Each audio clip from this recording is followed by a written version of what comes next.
ওমরা করলে কি কি লাভ হবে?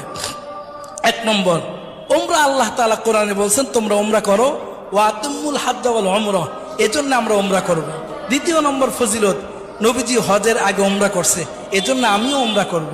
তৃতীয় নম্বর, যেই ব্যক্তি ওমরা করবে ওই ব্যক্তি নবীজি বলছেন সে যেন আমার সাথে সাক্ষাৎ করলো, সুবহানাল্লাহ। চতুর্থ নম্বরে ওমরার ফজিলত, যেই ব্যক্তি ওমরা করবে নবীজি বলছেন আমি তাকে সুপারিশ করে জান্নাতে নিয়ে যাব, সুবহানাল্লাহ। পঞ্চম নম্বরে, ওমরা করতে গিয়ে আমরা বাইতুল্লাহতে নামাজ পড়ি, 1 রাকাত নামাজে 1 লক্ষ রাকাত নামাজ পড়ার সওয়াব পেয়ে যাব, সুবহানাল্লাহ। 6 নম্বর ফজিলত হলো দুনিয়াতে থেকেই জান্নাতি জিনিস এর মধ্যে চুমা দেওয়ার সুযোগ হয়, যেটা হলো আসওয়াদ পাথর, হজরে আসওয়াদ, এর মধ্যে চুমা দেওয়ার সুযোগ হয়।